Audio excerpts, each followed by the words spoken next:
Polícia prende casal de Nova York e apreendem 3,6 bilhões de dólares em criptomoeda roubada. Primeira coisa interessante dessa notícia, o casal que tem praticamente 4 bilhões de dólares, bilhões, gente, não é milhões não, bilhões de dólares, será que o melhor lugar para você se esconder, né, como um criminoso com tanto dinheiro é Nova York? Deve ser um dos piores lugares possíveis para você escolher ficar, né? Enfim. E vocês vão ver que eles cometeram outras burrices, aparentemente, além de ficar num lugar tão rastreado, tão fiscalizado pelas autoridades, né?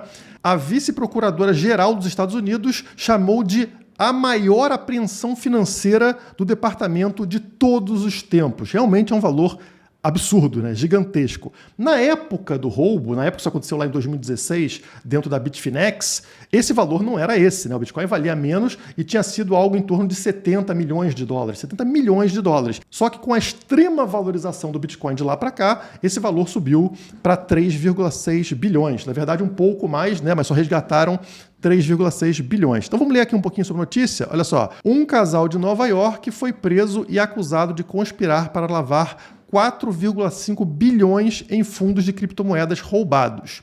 Autoridades policiais apreenderam 3,6 bilhões desse total que tinha sido roubado. Ilya Lichtenstein, de 34 anos, e sua esposa, Heather Morgan, de 31, fizeram esse enorme hack na corretora Bitfinex em 2016. Essas duas figuras aqui são estranhíssimas, eu vou mostrá-las para vocês daqui a pouco, e não se sabe ao certo se elas são hackers ou se algum hacker contratou elas para ficarem ali, para despistar um pouco, ou para elas fazerem algum papel dentro dessa história, como, por exemplo, ter algum contato dentro da corretora, enfim, a gente não sabe.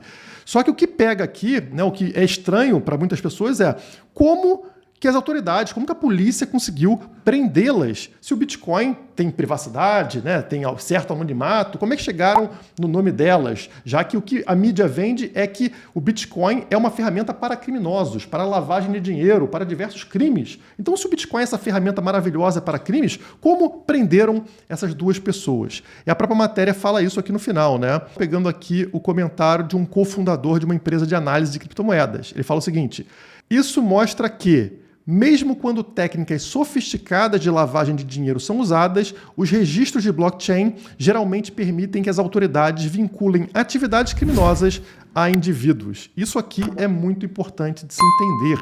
A blockchain é transparente. Todas as transações estão marcadas. Você pode ver as transações, eu posso ver, todo mundo enxerga as transações. A gente só não sabe quem são as pessoas envolvidas. Como tudo está transparente na blockchain, você consegue identificar mais facilmente criminosos. Por quê? Porque digamos que eu e você vamos fazer uma troca, né? Você vai me vender algum produto, eu vou te pagar com Bitcoin e não tem nada de errado nessa transação. A gente não quer que ninguém fique sabendo, nem governo, nem bandidos, nem ninguém. Eu vou passar minhas criptomoedas, vou pegar o produto, os dois estão felizes com essa transação e nenhuma parte aqui tem interesse em entregar a outra parte, em falar quem fez essa transação. Então, maravilha, isso vai acontecer e é muito difícil de alguém descobrir que fomos nós que fizemos essa transação. Mas vamos supor que uma das partes seja um bandido e eu vou lá e cometo um golpe contra você. Eu pego o teu produto e não te pago, ou enfim, vou lá e hackeio o teu computador e roubo as moedas de volta. Nesse caso, a blockchain também é muito interessante porque ela permite que você divulgue isso, né, como aconteceu no caso da corretora, ou seja, fui roubado e esse aqui é o endereço, essa é a carteira que me roubou. A partir desse momento, todas as pessoas, e polícia também, monitoram a tal carteira que possui fundos roubados. E na hora que esse bandido der um mole, ele vai ser pego, que foi o caso que aconteceu aqui.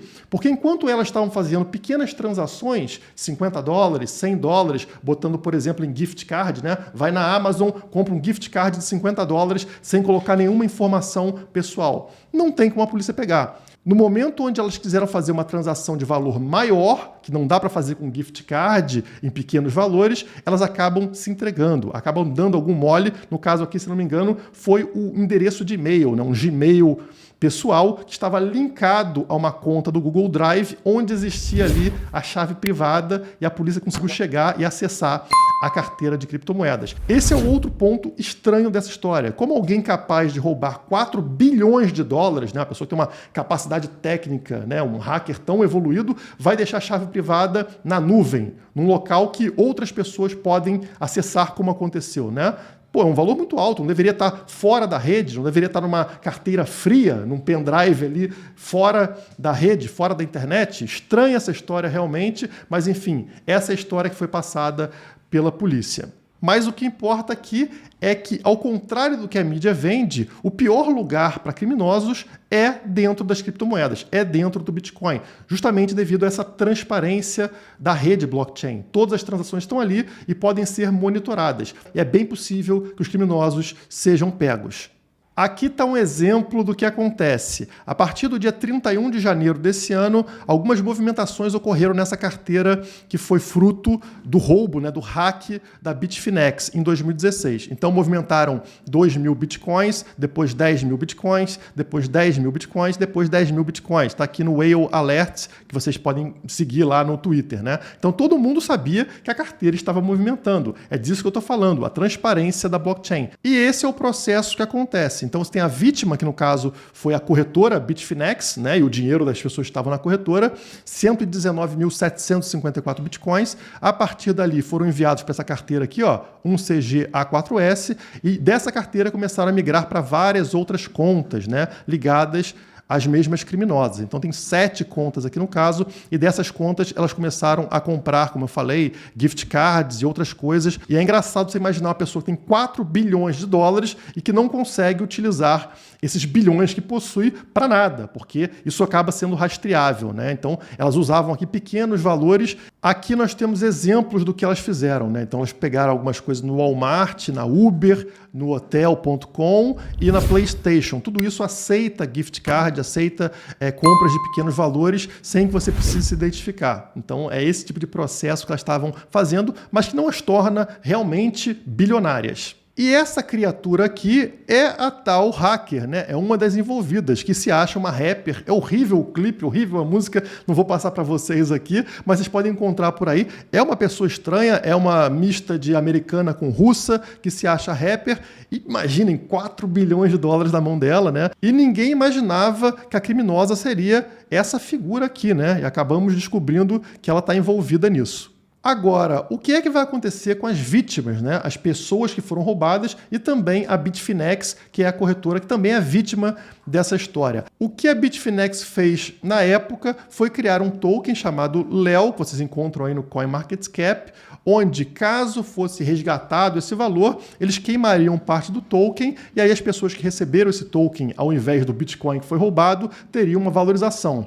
Somente pelo resgate ter acontecido, o valor desse token ali no mercado já subiu 56% de cara. Nem sei quanto é que está subindo agora, tá? Mas já disparou no mercado porque as pessoas sabem que ele deve sofrer uma valorização caso a Bitfinex receba esses bitcoins do Estado. E aí que está o ponto de interrogação. Será que o governo, será que o Estado vai devolver o dinheiro para a vítima? Porque o que a gente sabe é que o Estado não costuma fazer isso. Você é assaltado, você é roubado. Aí o que eles fazem? Eles prendem o criminoso e não te reembolsam. Não devolvem o valor que foi tirado de você. Isso fica para a mão do Estado. A maior parte das vezes você não vê esse dinheiro, o que é um completo absurdo, mas a gente sabe que o Estado faz parte também é uma entidade criminosa. Será que eles vão devolver esse dinheiro, esses bitcoins todos, para a mão da Bitfinex, que seria o correto, que é vítima, assim como os clientes lá de 2016? Percebam que enquanto o processo estava descentralizado na blockchain, estava tudo excelente, A fiscalização ficou mais fácil para encontrar os criminosos foram encontrados. Na hora que centraliza, na hora que chega na mão do Estado, a gente não sabe mais se vai funcionar ou não. Então, o grande problema da história para a gente ter uma justiça, ter segurança, é o Estado. O Estado é o problema. A parte descentralizada dessa equação funcionou muito bem. Esse gráfico mostra como a apreensão de bitcoins por parte do governo americano colocou eles como terceira entidade com mais bitcoins no mundo, Atrás da Grayscale, que tem 27 bilhões de dólares em bitcoin, e da MicroStrategy, do Michael Saylor, que tem 5,4 bilhões de dólares. Agora o governo americano possui 4 bilhões de dólares em bitcoin. Muito mais do que a Tesla, por exemplo, que tem menos da metade disso. Então agora o governo americano se torna ali um ator principal dentre aqueles que possuem Bitcoin ao redor do mundo. E vamos lembrar que no passado o governo americano já apreendeu ouro e utilizou essa apreensão para se tornar aí importante globalmente, Será que eles vão fazer a mesma coisa agora com os Bitcoins? Espero que não. Afinal, esses bitcoins não pertencem ao governo americano, pertencem às vítimas do assalto. E se o governo americano ou as vítimas que receberem os bitcoins resolverem vender 4 bilhões no mercado? Realmente é um valor considerável que pode ter algum impacto de curto prazo, tá? Mas as vendas não acontecem de uma vez só, elas são feitas por meio de mesas OTC e outras ferramentas de mercado que vão suavizar uma possível queda. Então não é nada para ficar assim desesperado, além de ter a parte positiva da gente provar para o mercado, provar para a mídia que Bitcoin, que blockchain não são ferramentas adequadas para criminosos. É muito melhor para o criminoso usar papel moeda, dinheiro estatal centralizado que não pode ser fiscalizado, monitorado de forma descentralizada por milhões de pessoas.